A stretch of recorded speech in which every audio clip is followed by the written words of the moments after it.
সরকারিভাবে মাত্র ৪৪,৮৫০ টাকা খরচে বিদেশে চাকরির নিয়োগ দেওয়া হয়েছে। ইতিমধ্যে আমাদের জাপানে জব সার্কুলার পাবলিশ করা হয়েছে। খুব শীঘ্রই আমাদের জাপানে কর্মী নিয়োগ দেওয়া হবে। তো যারা কোনো কাজ জানেন না, জাপান যেতে ইচ্ছুক, দক্ষিণ কোরিয়া যেতে ইচ্ছুক, ইতালি বা অন্যান্য কান্ট্রিতে সরকারিভাবে যেতে ইচ্ছুক, তারা অবশ্যই কাজ শেখার চেষ্টা করবেন। বাংলাদেশের সকল জেলায় আমাদের সম্পূর্ণ ফ্রিতে সরকারিভাবে প্রশিক্ষণ কেন্দ্র রয়েছে। সেখানে ভর্তি চলতেছে। আপনারা সেখানে প্রশিক্ষণ নিয়ে সরকারিভাবে জাপান বা অন্যান্য কান্ট্রিতে যেতে পারবেন। তো এখন আমাদের দেখতে পাচ্ছেন যে আজকের জব সার্কুলারটিতে আজকের লাইভে তারিখ দেখতে পাচ্ছেন ৬-২৩-২০২৫। আজকে জব সার্কুলার দেওয়া হয়েছে। আমরা দিয়েছি, পাবলিশ করেছি বাংলাদেশ সরকার। তো দেখতে পাচ্ছেন এখানে আমাদের যে ৪৪,৮৫০ টাকা, এটা শুধু কম খরচে সরকারিভাবেই যেতে পারবেন। তো এখানে বিভিন্ন পদে পুরুষ ও মহিলা উভয় কর্মী নিয়োগ দেওয়া হয়েছে। এখানে বেশ কয়েকটি জব সার্কুলার আমাদের পাবলিশ করা আছে। এই যে দেখতে পাচ্ছেন আমাদের ওয়েবসাইটে। ইতিমধ্যে দেখতে পাচ্ছেন এখানে অসংখ্য কর্মীরা কিন্তু বিদেশ যাচ্ছেন। এখন আপনি কিভাবে সম্পূর্ণ ফ্রিতে রেজিস্ট্রেশন করে এপ্লাই করবেন, বিদেশ যাওয়ার সকল প্রসেস আমরা এখন দেখিয়ে দিব। অসংখ্য জব ভ্যাকেন্সি ওয়ার্ক অ্যাবাউট রয়েছে, যেখান থেকে অসংখ্য কর্মীরা প্রতি সপ্তাহে বিদেশ যাচ্ছেন। তো আমাদের এই জব সার্কুলারটিতে স্পষ্টভাবে লেখা আছে এখানে পুরুষ কর্মী। এখানে আমাদের যে সুযোগ সুবিধা রয়েছে সকল বিস্তারিত এখন আমরা আলোচনা করব। Bangladesh overseas employment and services limited BOSL। BOSL নৈতিক, নিরাপদ ও দক্ষ বিদেশ গমন নিশ্চিত করে। প্রবাসী কল্যাণ ও বৈদেশিক কর্মসংস্থান মন্ত্রণালয়। BOSL এর মাধ্যমে সরকারিভাবে পুরুষ কর্মী নিয়োগ দেওয়া হয়েছে। পদের নাম দেওয়া আছে এখানে কনস্ট্রাকশন ওয়ার্কার। এখানে কোম্পানির নাম দেওয়া আছে আর্কিটেক্ট কন্ট্রাক্টর। Architect contractor. পদের নাম হচ্ছে কনস্ট্রাকশন ওয়ার্কার। বেতন পার ডে প্রায় ২০ BND, মানে আপনি প্রায় পার ডে ৳২,০০০ ইনকাম করতে পারবেন। এখানে ওভারটাইম আছে ইচ্ছামত। আপনি মাত্র ৮ ঘন্টায় ৳২,০০০ ইনকাম করতে পারবেন। বয়স হতে হবে ১৮ থেকে ৪৯ বছরের মধ্যে, ঠিক আছে?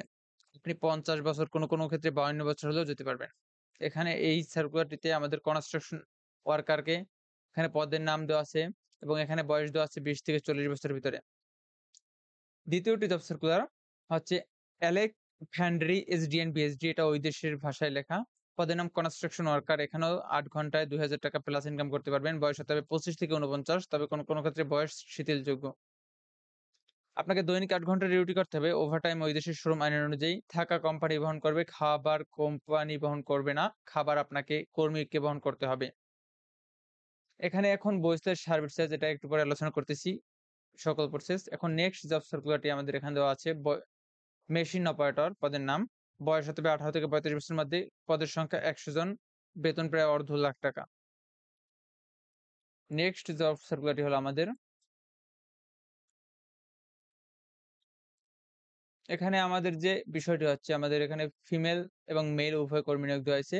আর্কিটেক্ট কন্ট্রাক্টর পদের নাম। পদের নাম ফিমেল মেশিন অপারেটর। পদের নাম মেশিন অপারেটর। পদের নাম প্লেন মেশিন অপারেটর। পদের নাম মেশিন অপারেটর। পদের নাম মেকানিক। পদের নাম মেকানিক। পদের নাম মেশিন অপারেটর এবং চেকার, ফিমেল এবং মেল। পদের নাম মেশিন অপারেটর এবং চেকার। বয়স হতে হবে আপনাকে ১৮ থেকে ৫০ বছরের ভিতরে। এখানে প্রায় ১৫০ জন কর্মী নিয়োগ দেওয়া হয়েছে। ১৫০ জন কর্মী নিয়োগ দেওয়া হয়েছে মেশিন অপারেটরে। চেকারে প্রায় অসংখ্য কর্মী নিয়োগ দেওয়া আছে। এখানে কোনো ক্ষেত্রে আপনার বয়স শিথিলযোগ্য, বয়স নিয়ে চিন্তার কারণ নেই। তো আরেকটা বিষয় হচ্ছে, আপনারা কে এখানে এপ্লাই করতে পারবেন। এখানে বয়স যদি আপনার ১৮ থেকে ৪৯ বছর হয় তাহলে আপনি এপ্লাই করতে পারবেন। আপনার শিক্ষাগত যোগ্যতা সর্বনিম্ন JSC পাস। সর্বোচ্চ আপনি অনার্স মাস্টার্স, যত শিক্ষাগত থাকবে, যোগ্যতা বেশি থাকবে, তত আপনি বেতন এবং সম্মান বেশি পাবেন। এখন আপনাদেরকে এপ্লাই প্রসেস সম্পূর্ণ ফ্রিতে কিভাবে রেজিস্ট্রেশন করবেন A to Z দেখিয়ে দেওয়া হবে। তো ইতিমধ্যে কিন্তু আমাদের জাপানে জব সার্কুলার কিন্তু আমাদের নির্দেশনা জারি করা হয়েছে। খুব শীঘ্রই কর্মী নিয়োগ দেওয়া হবে। যারা কাজ শিখতে ইচ্ছুক অবশ্যই আমাদের কমেন্ট বক্সে আপনার বিভাগ, জেলা, থানা, উপজেলা সকল ডিটেইলস লিখে দিবেন। আমরা আপনাকে সম্পূর্ণ ফ্রিতে সরকারিভাবে প্রশিক্ষণ দিয়ে বিদেশ যাওয়ার ব্যবস্থা করে দেব। আরেকটা বিষয় হচ্ছে, এখন এখানে আপনাদের কয় টাকা খরচ হবে যেতে? এখানে দেখতে পাচ্ছেন আপনি ৳৪৪,৮৫০ আমাদের এখানে খরচ হবে। অনেকের আপনার ফোন দিয়ে প্রশ্ন করেন, এই ৳৪৪,৮৫০ হচ্ছে বেসিক খরচ। আপনার সর্বোচ্চ ৳১ থেকে ৳১.৫ লাখ মতো খরচ হতে পারে সকল প্রসেস নিয়ে, সরকারিভাবে শুধুমাত্র। অ্যান্ড আপনাদের যদি এই টাকা, অনেকের ৳৪৪,৮৫০ অথবা ৳২.৫ লাখ অনেকের কাছে নেই, কিন্তু কাজ জানেন, দক্ষ। আপনারা আমাদের সাথে যোগাযোগ করবেন। আমাদের সকল জেলায় প্রবাসী কল্যাণ ব্যাংক আছে। যারা রেমিটেন্স যোদ্ধা তাদের জন্য কাজ করে এখানে। সেখান থেকে আপনি হাতে কলমে আপনি টাকা বা আর্থিক সহায়তা নিতে পারবেন। আর্থিক সহায়তা নিয়ে বিদেশ যেতে পারবেন। তো এট ফার্স্ট আমাদের এখানে যে ডিটেইলস দেওয়া আছে ফর এজেন্ট রিক্রুটমেন্ট এখানে আপনাকে সম্পূর্ণ ফ্রিতে রেজিস্ট্রেশন করে এপ্লাই করতে হবে। এটাকে আপনারা বাংলা করে বুঝে নেবেন। বোঝানোর সুবিধার্থে বিএনএ টাচ করে বাংলা করে নিবেন। বিদেশি নিয়োগ চলে আসবে। সকল A to Z বাংলা হয়ে যাবে। তো আপনাদেরকে এখন সম্পূর্ণ ফ্রিতে রেজিস্ট্রেশন প্রক্রিয়া দেখিয়ে দিব এবং এপ্লাই প্রসেস দেখিয়ে দিব। তার আগে আরেকটা বিষয় হচ্ছে আপনি ইন্টারভিউ হবে সরকারিভাবে বিদেশ যাওয়ার জন্য। ইন্টারভিউতে কি ডকুমেন্টস নিতে হবে আপনাকে? আপনাকে কিছু ডকুমেন্টস খুবই জরুরিভাবে নিতে হবে। যেমন ৪ কপি পাসপোর্ট সাইজের রঙিন ছবি নিতে হবে। মূল পাসপোর্ট ও মূল পাসপোর্টের ছবি সংযুক্ত ১ সেট রঙিন ৪ সেট সাদা কালো ফটোকপি। একাধিক পাসপোর্ট থাকলে অবশ্যই সঙ্গে নিতে হবে। আরেকটি বিষয় আছে নির্বাচিত কর্মীদের সকল খরচ কোম্পানি বহন করবে। যারা রেমিটেন্স যোদ্ধা সরকারিভাবে বিদেশ যেতে চান, এখানে আপনাদের সকল খরচ সরকার বা কোম্পানি বহন করবে। শুধুমাত্র মেডিকেল ফি বাবদ ৳১,০০০, ফিঙ্গারপ্রিন্ট বাবদ ৳২২০ খরচ করতে হবে এবং ভিসা প্রাপ্তি সাপেক্ষে বিদেশ গমনের পূর্বে কোম্পানি এই টাকা পরিশোধ করতে হবে। আরেকটি বিষয় আছে বহিঃস্থ কোনো নগদ অর্থ গ্রহণ করে না বিধায় কাউকে কোনো নগদ অর্থ প্রদান করবেন না। বিএমইটি এর অধীনস্থ কারিগরি প্রশিক্ষণ কেন্দ্র হতে প্রশিক্ষণপ্রাপ্ত দক্ষ কর্মীদের কিন্তু অগ্রাধিকার দেওয়া হবে। যারা কাজ জানেন তাদেরকে অগ্রাধিকার দেওয়া হবে। এখন আপনাদেরকে A to Z দেখিয়ে দিব আপনি কিভাবে রেজিস্ট্রেশন করে এপ্লাই করবেন সম্পূর্ণ ফ্রিতে। তো আপনি যদি এখানে রেজিস্ট্রেশন আছে এখানে ক্লিক বা টাচ করেন তাহলে এরকম একটা উইন্ডো শো করবে। এখানে ৪ টি স্টেপ থাকবে। এই ৪ টি স্টেপ সুন্দরভাবে আপনাকে ফিল আপ করতে হবে। তাহলে আপনি এপ্লাই করতে পারবেন। ১ম স্টেপ হচ্ছে পার্সোনাল ইনফরমেশন আপনার নিজের তথ্য। ২য় স্টেপ পাসপোর্ট ডিটেইলস, ৩য় স্টেপ ওয়ার্ক এক্সপেরিয়েন্স, ৪র্থ step family details. Personal information এ এখানে সকল এনআইডি কার্ড অথবা পাসপোর্ট অনুযায়ী সকল ব্ল্যাংক ডকুমেন্ট আস্তে সুন্দর করে ফিল আপ করবেন নির্ভুলভাবে। প্রেজেন্ট অ্যাড্রেস দিবেন, পার্মানেন্ট অ্যাড্রেস দিবেন। তারপর photo please upload passport size photo 1 MB এখানে ক্লিক আপলোড টু ইমেজ।